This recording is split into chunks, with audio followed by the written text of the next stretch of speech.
Assalamualaikum warahmatullahi wabarakatuh. Selamat berjumpa kembali teman-teman semuanya. Bersama saya Samsul Umar, praktisi pertanian di channel Maraja Organik. Teman-teman semuanya, patogen tular tanah itu terdiri dari bakteri, jamur, nematoda, dan virus. Istilah patogen tular tanah ini dipopulerkan oleh para akademisi yang telah meneliti bagaimana perkembangan dari penyakit layu fusarium ataupun layu bakteri. Teman-teman semuanya, bakteri ataupun jamur patogen ini yang khususnya di tanaman cabai atau tomat atau terong ini sudah diteliti oleh banyak akademisi. Kalau di dalam penelitiannya ini mereka mengelompokkan jadi bakteri patogen, jamur patogen, nematoda, dan virus ini dalam kelompok yang berbeda-beda. Tetapi pada dasarnya penularannya itu disebabkan oleh aliran air yang lebih dominan atau percikan dari air, bisa jadi juga dibawa oleh nematoda. Jadi patogen tular tanah ini itu hanya istilah.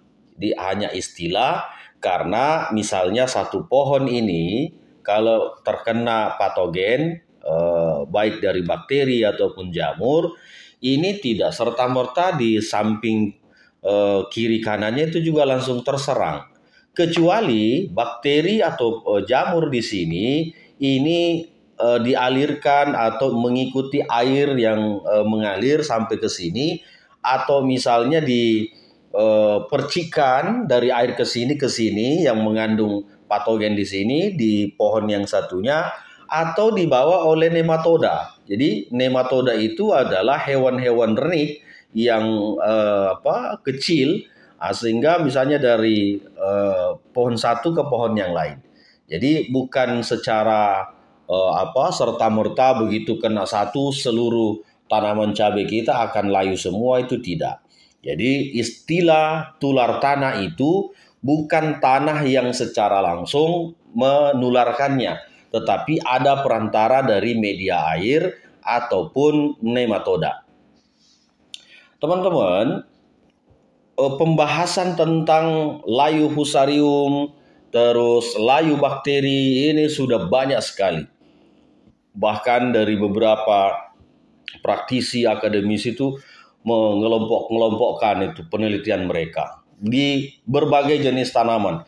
Ada yang dari tembakau, dari cabai, dari tomat, dari terong, bahkan ke jagung juga. Nah, teman-teman, ada beberapa faktor yang menyebabkan patogen tular tanah ini terus berada di lahan kita.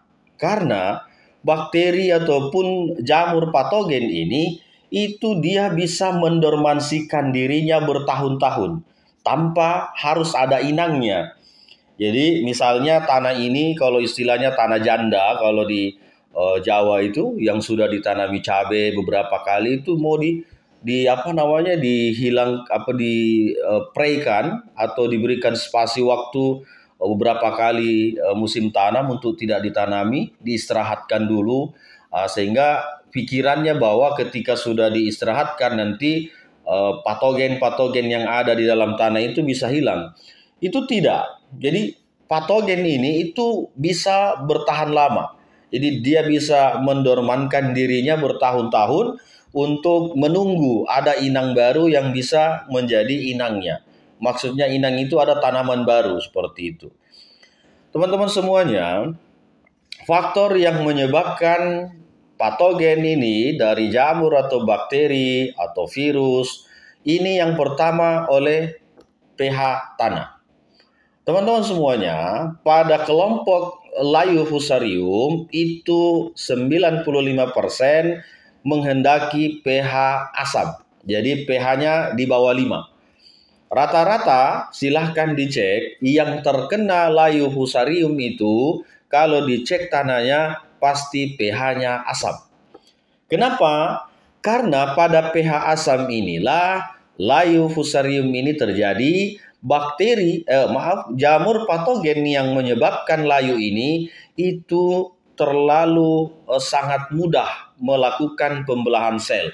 Jadi muncul spora-spora baru yang nanti secara akumulatif akan merusak pada inang, dimulai dari perakaran sampai di areal batang. Nah, ini tidak serta-merta terjadi, ini butuh beberapa hari, 5-10 hari setelah dia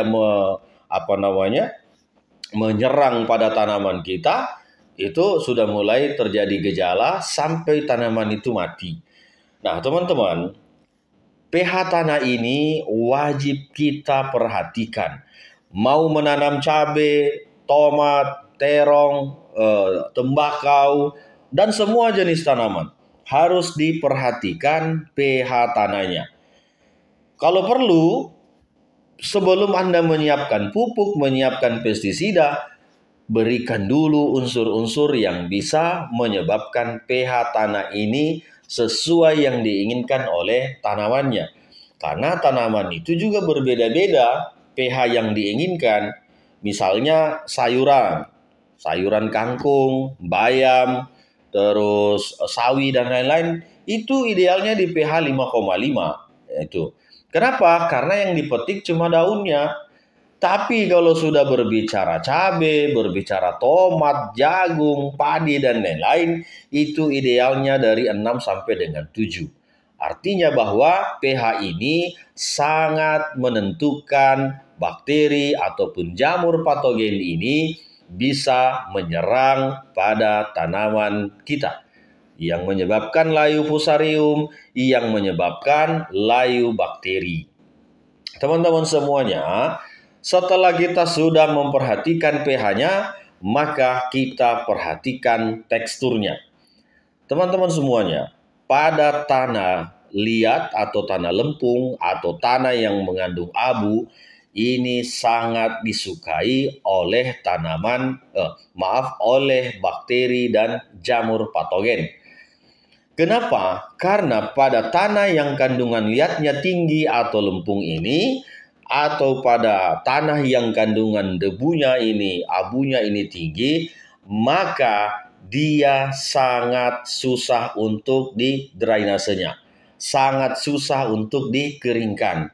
Akhirnya karena kelembaban tinggi inilah sehingga jamur ataupun bakteri patogen ini sempurna dalam pembelahan selnya, sempurna dalam perkembangbiakannya. Sehingga di areal situ, di areal tanah ini yang lembab tadi ini, inilah didominasi oleh bakteri ataupun jamur patogen. Sehingga apapun yang Anda tanam itu pasti tidak akan maksimal. Kenapa? Karena akan terus diganggu oleh jamur dan bakteri patogen ini. Belum lagi ditambah misalnya ada nematodanya, ada ada virusnya. Nah ini. Jadi serangan-serangan yang terjadi itu karena adanya perkembangan yang maksimal pada bakteri dan jamur patogen tersebut. Sehingga misalnya kita ingin menanam, tentu kita perhatikan.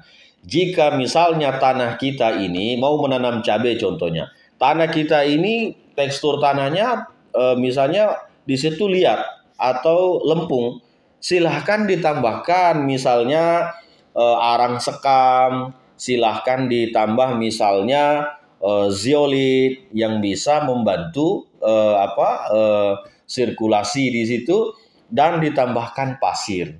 Jadi itu dicampur, di mixing sehingga nanti tanah ini bisa berpori dan oksigen bisa masuk ke dalam. Nah itu teman-teman. Jadi tekstur tanah ini sangat menentukan terjadinya perkembangbiakan atau pembelahan sel pada spora-spora patogen ini, baik bakteri ataupun jamur, sehingga menyebabkan menginfeksi tanaman apa yang kita budidayakan. Yang ketiga, setelahnya pH, setelahnya tekstur, ini bahan organik. Jadi bahan organik ini teman-teman sangat berpengaruh juga bagi perkembangan dari spora patogen jamur ataupun bakteri ini. Kenapa begitu? Karena ketika di lahan kita banyak unsur organiknya, banyak bahan organiknya, maka tentu jenis-jenis bakteri, perombak bahan baku, bakteri pelarut fosfat, bakteri pelarut kalium, ini akan banyak di areal situ. Sehingga patogen-patogen ini itu tidak mendominasi. Nah, kenapa? Karena sesungguhnya ketika patogen-patogen ini bisa merusak kalau populasinya besar. Tetapi ketika ada beberapa jenis bakteri ataupun jamur yang lain yang ada di areal situ, maka tentu merusaknya atau menginfeksinya jamur-jamur ataupun bakteri patogen ini akan lebih rendah. Kenapa? Ada ada kompetitornya, ada pesaingnya. Ada mungkin di situ Trichoderma, ada mungkin di situ Aspergillus niger, ada mungkin di situ Azotobacter dan lain-lain. Nah, inilah kenapa bahan organik ini harus selalu diberikan pada tanah kita. Jangan yang kita berikan hanya urea, NPK terus. Nah, gitu. Jadi kalau misalnya urea, NPK saja yang kita berikan pada tanaman kita, tentu yang akan mendominasi hanya bakteri dan jamur patogen. Kenapa? Karena bakteri perombak bahan organik, bakteri pelarut fosfat misalnya, bakteri pelarut kalium misalnya, atau bakteri-bakteri selulosa yang harusnya ada di dalam tanah kita ini tidak ada.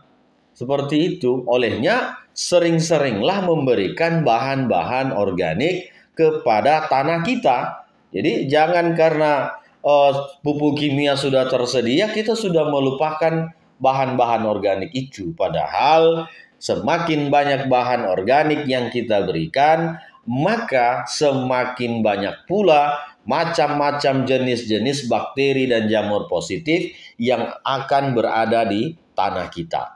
Teman-teman, tanah yang baik itu dalam 1 gramnya itu terdiri dari 10 miliar mikroba. Dalam 1 gramnya. Nah, artinya itu tidak akan mungkin terjadi 10 miliar mikroba populasi di dalam tanah kita per 1 gramnya ini kalau tidak ada bahan organiknya. Nah, itu teman-teman. Jadi, faktor ketiga penyebab tanah kita banyak patogen-patogen yang merusak seperti itu, yaitu adalah kekurangan bahan organik. Yang keempat adalah suhu. Suhu ini sangat menentukan juga perkembangan pembelahan sel dari spora-spora patogen ini. Nah, Bapak Ibu semuanya, teman-teman bisa melihat ketika di musim kemarau, maka ibarat kata hampir tidak ada serangan layu fusarium atau layu bakteri. Itu hampir bukan tidak ada, tapi hampir. Kenapa? Karena suhunya panas. Perkembangan dari patogen-patogen ini ataupun bakteri-bakteri positif ini itu terhalangi dengan adanya suhu panas itu. Tetapi sebaliknya, kalau di musim hujan karena suhunya lebih rendah, lebih dingin, karena kelembabannya tinggi, maka disitulah puncak dari serangan bakteri ataupun layu fusarium. Nah, teman-teman, suhu ini sangat penting. Makanya, teman-teman, kalau daerah Anda di wilayah pegunungan, di wilayah yang di mana intensitas dari hujan ini tinggi, jangan memberikan mulsa plastik. Kenapa? Karena kalau Anda memberikan mulsa plastik, maka tentu akan terjadi kelembaban tinggi di dalam bedengan-bedengan tanaman kita. Nah, ketika itu terjadi, maka tentu layu fusarium dan bakteri layu bakteri ini akan terus mengintai pada tanaman kita. Seperti itu. Nah, yang kelimanya, unsur hara di dalam tanah. Jadi kandungan unsur hara di dalam tanah ini sangat menentukan bahwa jamur ataupun bakteri patogen ini populasinya tinggi. Teman-teman semuanya, ketika amonium, nitrogen amonium terus yang kita berikan, inilah yang menyebabkan keasaman terjadi dan tanah kita menjadi miskin unsur hara. Ketika sudah miskin unsur hara, maka tentu yang mendominasi adalah patogen, nematoda, dan virus. Teman-teman semuanya, ketika kita misalnya sudah menambahkan bahan-bahan organik, tentu ketersediaan unsur hara di dalam tanah akan terjadi. Tetapi pada prinsipnya tambahkan juga unsur-unsur hara yang sifatnya bisa mengendalikan perkembangan dari patogen-patogen ini. Seperti misalnya unsur kalsium, unsur magnesium, dan unsur sulfur. Satu lagi ditambah dengan unsur silika. Teman-teman semuanya, unsur-unsur ini yang unsur hara makro sekunder ini terkadang tidak diperhatikan. Yang diperhatikan hanya NPK-nya saja, nitrogen, fosfor, kaliumnya saja. Sementara ada unsur makro juga, tetapi dia lebih ke sekunder. Kebutuhannya lebih kecil daripada yang primer, daripada NPK. Kalsium, magnesium, dan sulfur. Nah, kalau untuk misalnya tanaman-tanaman seredia kayak padi, jagung, sorghum, dan tebu, itu sebaiknya ditambahkan silika. Untuk apa? Untuk memperkuat batang agar pertahanan pada batang ini itu lebih maksimal dari serangan-serangan hama dan penyakit. Nah, begitu juga misalnya kita menanam cabai, menanam tomat, menanam terong, itu tambahkan unsur kalsiumnya yang agak tinggi. Supaya apa? Supaya batang menjadi kuat dan tidak terjadi keriting pada daunnya. Nah, kalau teman-teman misalnya kekurangan kalsium pada cabainya, itu mesti akan keriting daunnya. Kekurangan magnesium dan sulfur pada cabai, itu mesti akan kuning daunnya. Nah, inilah kenapa pentingnya menyeimbangkan unsur hara. Kalau kita menggunakan pupuk kimia, itu pasti tidak akan seimbang unsur haranya. Kenapa? Karena yang diberikan cuma 3. Nah, tapi kalau menggunakan pupuk organik, mesti akan seimbang. Nah, itu teman-teman. Jadi kalau kita misalnya menggunakan kimia, ya dominannya ya ini, NPK, nitrogen, fosfor, kalium. Tapi kalau di organik, walaupun unsurnya jumlahnya kecil pada setiap unsur-unsur parameter itu, misalnya fosfornya kecil, nitrogennya kecil, kaliumnya kecil, mangannya kecil, feronya kecil, boronnya kecil, kalsiumnya kecil. Tapi kan sempurna unsurnya. Nah, itu artinya tanaman ini bisa mencukupi kebutuhannya walaupun jumlahnya kecil seperti itu. Jadi silakan saja kalau mau menggunakan kimia, tetapi jangan lupa ditambahkan juga dengan pupuk-pupuk yang organik. Supaya apa? Keseimbangan di dalam tanah itu terjadi. Kalau tanah seimbang, tentu mikroorganisme populasinya akan bermacam-macam. Ketika populasi mikroorganisme di dalam tanah kita ini bermacam-macam, maka tentu bakteri ataupun jamur patogen ini tidak akan merusak tanaman kita, tidak akan menjadikannya layu. Karena kenapa? Ada beberapa jenis, ada beberapa pesaingnya ataupun kompetitornya, sehingga dia tidak merusak. Jadi teman-teman, pengibaratannya itu begini. Bakteri ataupun jamur akan merusak tanaman kita ketika populasinya lebih banyak di areal tanah kita. Tetapi kalau ada bakteri ataupun jamur positif yang lain, walaupun ada bakteri jamur patogen di dalam tanah kita, dia tidak akan merusak pada tanaman kita. Seperti itu. Jadi teman-teman pentingnya memberikan unsur-unsur keseimbangan pada tanah kita. Agar apa? Agar tidak terjadi yang namanya layu bakteri ataupun layu fusarium. Teman-teman semuanya, kembali ke tular tanah tadi, ini valid adanya. Jadi tular tanah itu, patogen tular tanah itu adalah sekumpulan dari jamur patogen, bakteri patogen, nematoda, dan virus. Itulah yang disebut dengan patogen tular tanah. Bagaimana cara menularkannya? Bisa jadi melalui aliran air, bisa juga karena percikan air, bisa juga karena dibawa oleh nematoda dari pohon yang terkena ke pohon yang belum terkena serangan layu tersebut, sehingga